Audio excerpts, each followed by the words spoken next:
It's the Al Travis Show. We get him in here. He's our friendly farmer. He's Jerry Groskreutz, at 4 generations of the farm. He's been there 45 years himself. And I presume by now, everything's put away. We are done until spring. Correct, Jerry? Thank goodness. Well, most everything is put away other than my combine. Don't you bring it someplace and they take care of it over the winter, right? Yep. You think I don't pay attention? Every 4 or 5 years, I drive it into my equipment dealer in Owatonna, and it's amazing. They built a great big machine shed just for their customers' combines. Like that. To keep their technicians busy all winter. And Sure. They found that they called Jerry in the middle of January and say, okay, next week or two, bring your combine in and we can get at it. The shed doors are frozen shut. It's buried in snow, and they found it was a lot easier if they built the shed. When we get done, we drive them in, they put them in their shed. It's easy to take it from the shed right across to the shop, and then it keeps our technicians busy. So I had to coordinate with when Louise would be able to pick me up after I drive it in, take me back out. No, you did not. You did not take a combine down the road and do that. You put it on a hauler and haul it up. You were going 20 miles an hour from Faribault to Owatonna. That's what you're doing? No, I went about on Highway 14. I go about 15 miles an hour. Oh my God! But taking the county blacktop, sometimes it's 5 miles an hour because I have to be watching my mirrors and what's coming. Oh, Jerry! To get pulled over out of the way of the traffic. And it's kind of nice. You pull over and somebody goes by and they wave on the way by. So, the one finger wave, Jerry, or is this a whole hand? I just want to know. No, I get the 5-finger wave. Okay, fair enough. Good. I'm glad. Okay.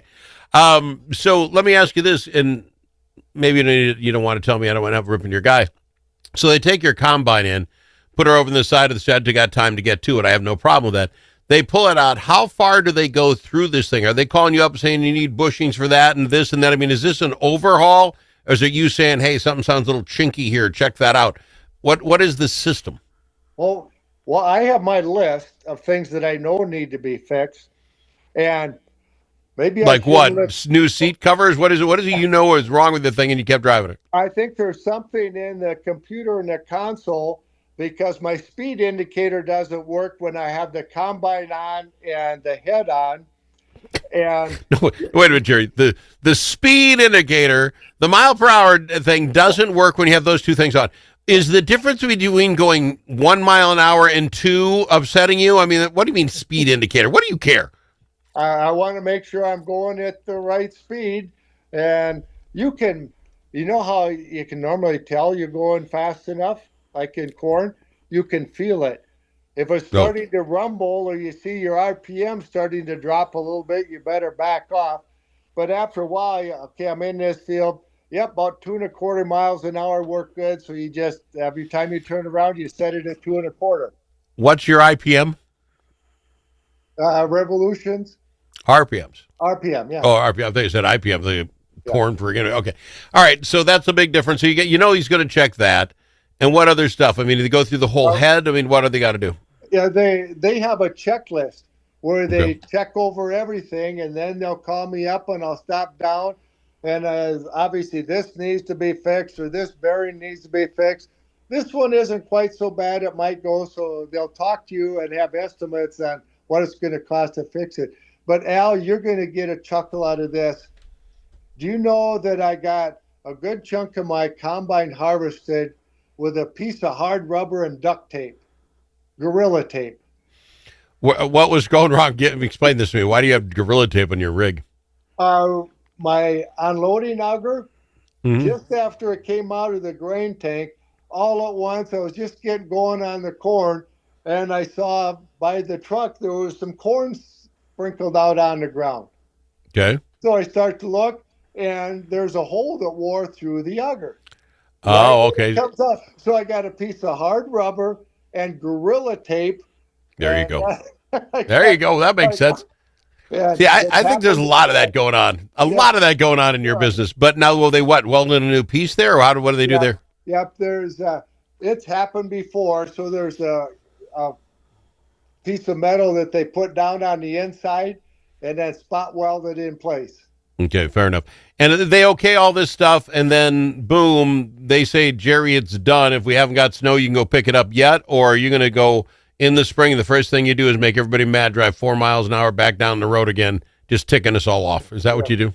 I'll wait till spring or early summer when it's nice out and coordinate with Louise when she can come out to the farm and pick me up and take me back to get my car. All right, fair enough. Need to talk to you about the soybean thing. I don't know, the whole tariffs thing. We've been talking about it. The world's going crazy. You have not lost your mental state on this. But Trump comes back. China says, okay, we're going to buy some soybeans. We're good. Did soybean prices go through the roof then? Did you get a big old bump? What happened when they announced that the tariffs were not off, but the soybeans were going to be bought by China? Well, actually, when the formal announcement came, we actually backed off a little bit. You guys make no sense to me, Jerry. You make none whatsoever. It's called buy the rumor, sell the fact. Oh. All right, that makes some sense to me. So we rallied. We had the highest soybean prices in about 16 months. Wow, okay. And we'd had the highest price when they were talking about all this, when President Trump was going over there, and everybody was pretty convinced that something was going to happen. So the market was anticipating that. And I got to the studio one morning about 4:20 and got my computer going, looked at my cell phone, and found out I'd sold beans during the night. Oh, because you already locked in at whatever number you wanted. Okay. I had some orders in. If the price rallies up to here, and that all at once you're thinking, oh no, I wish I would have pulled those because boy, we got to go a lot higher. Well, that's one thing I should put them in months ago. The market rallied up, you got hit, and guess what? Then we backed off a little bit. We came up a little bit, and earlier this week, then we backed down a little bit. But we had the highest price for beans in a year. The glitch in that is that this is well past harvest, and a lot of farmers didn't have room to store all their beans, so they hauled them to the elevator, and the elevator said, okay, minimum storage fee of this many months and cost this much each month to store them. Yeah. So they just sold them, and it was much lower prices than it was now. I got caught in a little bit of that too, that I didn't have enough sold, and I decided to sell a few overrun. So we still kind of did, with all this, get hit, even though it looks a lot better now. Well, and it looks better, but it wasn't like China said, we'll buy them. They bought them the next day and threw a check on the table, right? This is, we'll buy them in the future. And this would not be a first, not trying to jinx it, Jerry, that China backed out on some major order that they ought. I mean, are we still, is that baked into the goods with the price? Well, I think so, because a trader told this to me a number of years ago when China was becoming the big gorilla, buying so many beans, and sometimes they buy a little corn from us, sometimes some wheat. And they said, don't pay any attention to what China says, pay attention to what they do. There you go. Fair enough. But all right. Here's the glitch. We don't know if they've been buying because the USDA is shut down because of the federal government shutdown. There's got to be a way. If they're buying them, they're loading up ships. We must be able to tell what's on the ship and where it's. We got to find another way, Jerry. There's the computer. There's Google Earth. Let's watch. We'll find it.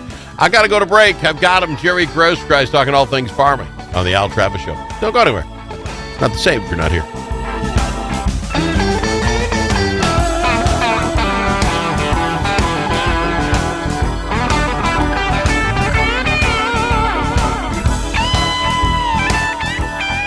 He's Jerry Groskreutz. He's our farmer extraordinaire. Love having him on the program. Kind of what you're talking about, according to Brownfield, anyway.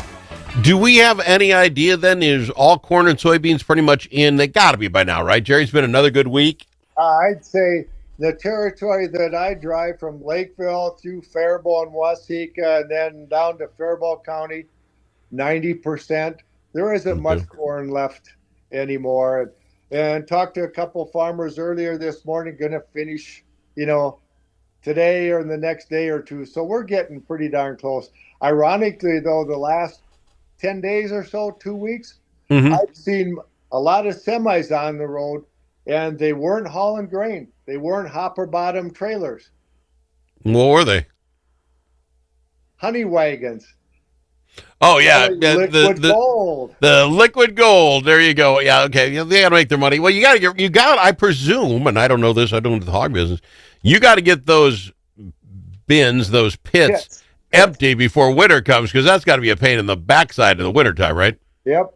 And it's liquid gold. Oh, Have you heard got it. anybody talk about the price of nitrogen, potash, and potassium? Fertilizer prices are pretty high. And guess what? Now the organic fertilizer, i.e., the manure, is much more valuable. Well, you say that. Again, no, I've not talked about manure with anybody but you, Jerry. It's always a good time. How is that manure then not push the price of all that chemicals down? I mean, if Jerry's looking at, I can buy it at this price, or I can get my neighbor to bring his pile of poo over and just put it in the ground. How is that not driving the price of those things down? When you look at how many acres need to be fertilized, we don't have enough liquid gold.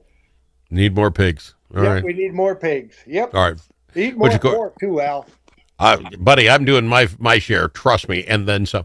Ask about the jet fuel. Minnesota News Connection said something about we're getting to the early stages of a study to determine the next steps for sustainable aviation fuel. Is that something you see going somewhere, Jerry? I'm optimistic, but it's going to take a while. I look at the sustainable aviation fuel, ethanol, and they don't talk much about biodiesel, and I'm not sure why. That was a big topic last summer at Farm Fest. Remember, we were talking about Mm-hmm. that? And I was moderating this panel and made the analogy that sustainable aviation is maybe where the ethanol industry was 25 years ago. It takes a while to get it going. And maybe we But can get it going faster now because we have plenty of ethanol. So maybe uh, we can get it going, but it's going to well, take. that's what I'm saying. Is it a different mix? I mean, obviously, it's a different fuel to mix the ethanol in with, but we have the ethanol. We know how to make the ethanol. This idea that we're at the same point that we were back then, we know how all this works. We know it works in planes. Isn't it just a matter of getting the FDA or FFA, whoever's doing the flying thing, to say, yeah, we'll accept that, and then boom, you're in the market, right? I mean, is it that complicated? That sounds logical, but I Thank you. learned also there's the glitch in that is you have ethanol. We got millions of gallons of ethanol all over in Minnesota.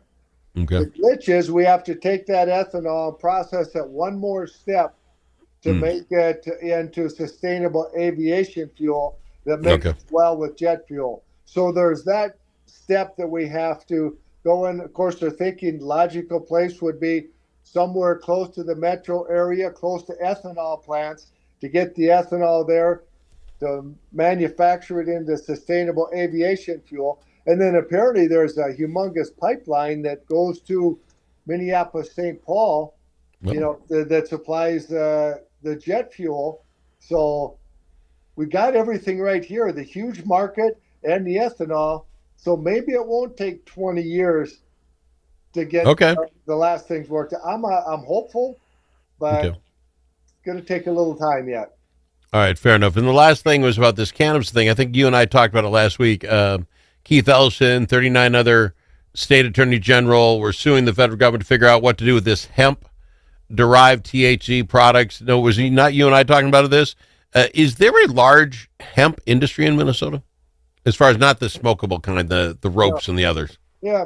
Well, David Ladd has an agency. I've gotten to know David over the years, and apparently there's a lot of other things you can use hemp for. My grandpa grew hemp during World War II for the ropes, No. but they Okay. can make concrete substitutes and all sorts of things out of hemp. And the TCP in it is so low that I don't think you could probably, smoke enough of it Yeah. to have any impact. And there again, it's one of those markets that seems like it has potential, but it's going to take a little bit of time to get from here to there. Fair enough. Jerry, I love having you on the program, but I'm running out of time. My boy, appreciate you being here again this week. And think of my liquid gold when you're eating your pork burger for lunch. Oh, I think you're looking gold. I drive down the road after you put that stuff out there. Holy Hannah, the smell of money. All right, Jerry Groskreutz, my buddy. We'll get you back next week. Jerry Groskreutz of the Al Travis Show.